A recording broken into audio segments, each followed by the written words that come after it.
Hello everyone. तो सबसे पहले मेरा नाम अब्दुल रऊफ़ है और इस वीडियो में हम बात करेंगे ऑप्टिमाइजेशन की। तो बेसिकली ये हमारा होगा 8th video into introduction to artificial intelligence playlist का।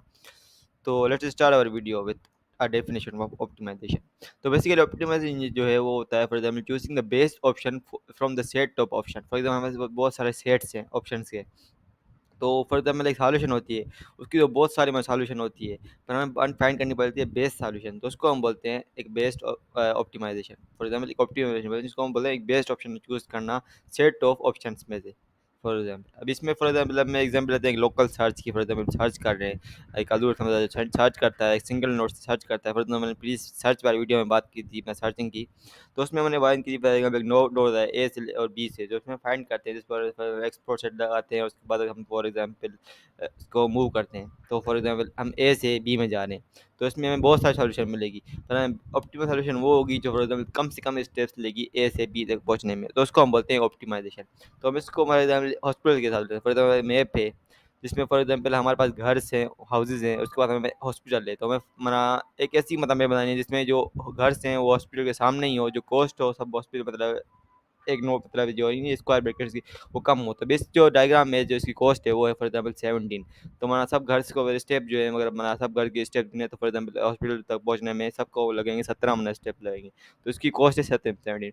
फॉर हम देखें कि ये फॉर एग्जांपल अगर ये बेस्ट मतलब बेस्ट ऑप्शन है, या फॉर एग्जांपल अगर हाउस को नियर करें हॉस्पिटल को तो नियर करें कि ये कॉस्ट और कम हो सकती है। जितनी कम हो सके तो हम उसको बोलेंगे हमारा बेस्ट ऑप्शन। फॉर एग्जांपल सबसे बेस्ट ऑप्शन वो होगा इसमें हम ज़्यादा कम नहीं हो सके, वो फाइनल स्टेप जो उससे ज़्यादा कम हो ही नहीं सकती। तो उसको हम बोलते हैं ऑप्टिमाइजेशन। तो फॉर एग्जाम्पल इसमें हम थोड़ी बात करते हैं क्लेम हेल्थ की एल्गोरिथम की। तो इसमें फॉर एग्जाम्पल हमारा स्टेट स्पेस लैंडस्केप होता है। फॉर एग्जाम्पल हमारे पॉइंट्स होती हैं, अप होती है, डाउन होती है। तो इसमें हम कुछ मतलब फॉर एग्जाम्पल वर्ड्स होते हैं। फॉर एग्जाम्पल हमें मतलब एक फंक्शन फाइंड करना पड़ता है जो हमारा ग्लोबल मैक्सिमम फाइंड करे। तो हमारा जो एक मतलब लाइन्स हैं फॉर एग्जाम्पल ये, इनमें सबसे ऊंची वाला लाइन कौन सी है, सबसे मतलब हाईएस्ट लाइन कौन सी है, पीक कौन सी है। तो यहाँ पर आपको देखते हैं ग्रीन है, तो उसको हम बोलते हैं ग्लोबल मैक्सिमम। उसका दूसरा होता है ग्लोबल मिनिमम, जो फॉर एग्जाम्पल लास्ट में होता है, फॉर लीस्ट लीस्ट होती है, जो हमारा लास्ट मतलब एक मतलब लाइन होती है। फॉर एग्जाम्पल पीक होती है जो हमारा सबसे स्मॉल होती है, तो उसको हम बोलते हैं ग्लोबल मिनिमम। उसमें फॉर एग्जाम्पल अभी हमारा करंट स्टेट ये है, तो हम फॉर एग्जाम्पल अभी हम जा रहे हैं फॉर एग्जाम्पल एक से लेकर तीसरे पे। उसके बाद फॉर एग्जाम्पल हम यहाँ पर पहुँचे, तो यहाँ पर फॉर एग्जाम्पल हमें फॉर एग्जाम्पल स्मॉल नीचे जाना है या ऊपर जाना है, तो अब यहाँ पर आगे जा सकते हैं, यहाँ पीछे जा सकते हैं। फॉर एग्जाम्पल हमारे पास ये है, तो हम जा रहे हैं, आगे जा रहे हैं, आगे जा रहे हैं, आगे जा रहे हैं, तो हमें एक ग्लोबल मिनिमम ग्लोबल मैक्सिमम मिल गया अभी। फॉर एग्जाम्पल लोकल मिनिमम हो सकता है, पर हम उसके बारे में आगे बात करेंगे। तो अभी फॉर एग्जाम्पल हमारे लिए ग्लोबल मिनिमम है, तो इस एल्गोरिथम जो बोलते हैं, जो फॉर एग्जाम्पल आगे जाता है, फॉर एग्जाम्पल इससे जो मतलब इसके सामने जो मतलब आगे जो मतलब ज़्यादा होता है तो हम ज़्यादा जाते हैं, अगर नीचे फाइंड करना है तो हम नीचे जाते हैं। तो फॉर एग्जाम्पल हमें for example global maximum find करना है, तो हम ऊपर वाली चोटी को पकड़ेंगे। अगर ग्लोबल मिनिमम फाइंड करना है तो हम नीचे वाली चोटी को पकड़ेंगे। तो इसको हम बोलते हैं हिल क्लाइंबिंग एल्गोरिथम, जो मतलब क्लाइंब करता है फॉर एग्जाम्पल एक पीक से लेकर दूसरी पीक पे। और जो दूसरा होता है फॉर एग्जांपल हमें स्मॉलेस्ट फाइंड करना है, तो हम उसको फॉर एग्जांपल स्मॉलेस्ट में जा सकते हैं। फॉर एग्जांपल हमें हिल क्लाइंबिंग करेंगे, वो भी फॉर एग्जांपल ग्लोबल मिनिमम के लिए, तो हम नीचे जाएंगे। तो बेसिकली वही सेम एल्गोरिथम का। तो उसका एल्गोरिथम जो होता है स्टार्ट होता है फॉर एग्जांपल एक फंक्शन से, जिसको हम बोलते हैं हिल क्लाइंब फंक्शन, जो भी आप बोलते हैं फंक्शन को। तो उसमें हम प्रॉब्लम डालते हैं, तो प्रॉब्लम में करंट करंट स्टेट हो जाए, जो इनिशियल स्टेट वो हम फाइंड करते हैं प्रॉब्लम का। उसका हम फॉर लूप इस्तेमाल करते हैं, फॉर रिपीट इसके स्टेटमेंट बोलते हैं। तो उसमें हम देखते हैं हाईएस्ट नेबर कौन सा है, तो हम हायर नेबर को देखते हैं, उसके बाद उसमें जाते हैं। फॉर एग्जाम्पल अगर वो बेटर हो, फॉर एग्जाम्पल हम जो जिसमें बैठे हुए हैं इससे ज़्यादा इंक्रीज ज़्यादा हो, तो हम उस पर उसको सेलेक्ट कर लेंगे, उसके बाद हम आगे चले जाएंगे। तो उसको हमें ऐसे ही हमें करंट जो मतलब मिल जाएगा, वो हम करंट को अपना नया पर कर लेंगे। तो उस हिसाब से हम चलते जाएंगे, देखते ही हमें कोई हाईएस्ट पॉइंट मिल जाएगा। तो अभी फॉर एग्जाम्पल हमें ये मिला है, तो हम इसमें फॉर एग्जाम्पल यहाँ पर आगे जा सकते हैं, पीछे जा सकते हैं, फॉर एग्जाम्पल हॉस्पिटल्स को। तो हम वैसे करेंगे, फॉर एग्जाम्पल अब यहाँ पर जा रहे हैं, तो फॉर एग्जाम्पल कॉस्ट जो हो रही है वो कम हो रही है 15, तो अच्छी बात है, तो हम इसको ये अप्लाई करेंगे। उसके बाद हम देखेंगे फिर से जा रहे हैं नीचे, तो फिर से कॉस्ट कम हो रही है, तो हम इसको 13 कर लेंगे, ये भी अच्छी बात है। और ऐसे करते जाएंगे तो हमें फॉर एग्जाम्पल 9 तक मिल जाएगी, 9 तक अभी हमें मिल रही है। उससे हमें मतलब हाँ अभी तो नहीं मिल रही, तो उसको हम बोलते हैं for example hill climbing algorithm, जिसे हम फाइंड करते हैं ग्लोबल मिनिमम या ग्लोबल मैक्सिमम। तो ये फॉर ग्लोबल मिनिमम के लिए इस्तेमाल किया था, फॉर एग्जाम्पल कॉस्ट कम कम कर रहे हैं, तो उसके लिए हम ग्लोबल मिनिमम को इस्तेमाल कर रहे हैं।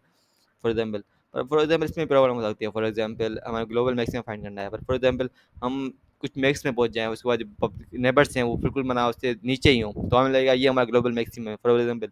पर ये हमारा ग्लोबल मैक्सिमम नहीं होगा, हमारा लोकल मैक्सिमा होगा, क्योंकि ये कम में ज़्यादा तो नहीं है, क्योंकि ग्लोबल मैक्सिमम वो तो ये है ना। तो ये तो नहीं है ना। तो फॉर एग्जाम्पल इसको हम बोलते हैं ग्लोबल मैक्सिमम। जो हमारा एल्गोरिथम बताया वो इनको ग्लोबल मैक्सिमम समझता है, पर ये ग्लोबल मैक्सिमम होते नहीं। फॉर एग्जाम्पल ये बेसिकली लोकल मैक्सिमम होते हैं, क्योंकि सामने जो होते हैं वो छोटे होते हैं, पर इससे नहीं है कि हमारे सारे छोटे छोटे होंगे, क्या पता आगे जाके कोई बड़ा भी हो। तो उसको हम बोलते हैं लोकल मैक्सिमम। ऐसे ही होता है लोकल मिनिमम, जिसमें फॉर एग्जाम्पल लोकल जो मिनिमम है वो तो ये मतलब लीस्ट वाला जो है वो ये है, पर हम फाइंड जो कर रहे हैं वो अलग फाइंड कर रहे हैं। तो इसमें हमें जो प्रॉब्लम होती है वो ये होती है, फॉर एग्जाम्पल हमें फ्लोट लोकल मैक्सिमम जैसे सब जो है वो एक ही मतलब उसके हो क्या नाम है साइज़ के। उसके बाद फॉर एग्जाम्पल हमें ग्लोबल मतलब शोल्डर मिल जाए, हम तीन जो हों वो एक ही साइज़ के हों, तो हम नहीं फाइंड कर सकते मैक्सिमम को। तो इसको फाइंड करने के लिए हम कोई और एल्गोरिथम इस्तेमाल कर सकते हैं। तो फॉर एग्जाम्पल ग्लोबल मैक्सिमम को फाइंड करने के लिए या ग्लोबल मिनिमम को फाइंड करने के लिए, तो उसके बारे में हम नेक्स्ट वीडियो में बात करेंगे, क्योंकि वो थोड़ा कॉम्प्लेक्स होगा तो समझाने में। तो बेसिकली हम यहाँ पर देखते हैं हेल्थ कार्बन के वेरिएंट्स, मतलब उसके और भी एल्गोरिथम कौन से हैं। फॉर एग्जाम्पल हमने अभी जो फाइंड किया था वो सिंपल स्टेप बेस्ड एसेंट था जो हमने फाइंड किया है, जैसे higher value based on the neighbour value. उसका होता है स्टोरेज के ऊपर चूज करता है रेंडमली फ्रॉम हायर वैल्यू। ये हमें फाइंड ये अच्छी है जो एल्गोरिथम होता है। ये हमें फॉर एग्जाम्पल ग्लोबल मैक्सिमम और मिनिमम फाइंड करने में हेल्प करता है। उसका बेस्ट चॉइस जो चॉइस फाइंड करनी है हायर वैल्यू के ज़बरदस्त है, उसका रैंडम स्टार्ट हम रैंडमली स्टार्ट कर लेते हैं। उसके बाद लोकल भी मतलब एक के को हाईएस्ट वैल्यू मतलब हर टाइम के बाद वो थोड़ा चेंज होए, तो उसको हम ऐसे मतलब कुछ वेरिएंट्स होते हैं हिल क्लाइंब एल्गोरिथम्स के। तो या हम नेक्स्ट वीडियो में बात करेंगे। हम एक एल्गोरिथम जिसको मतलब एस्टिमेट एनी लिंक, जो हमें फाइंड करने हेल्प करता है फाइंड करने में global maximum global minimum. So yeah, thank you for watching, and I will see you in the next video. I hope you understand the video. Thank you for watching. Bye.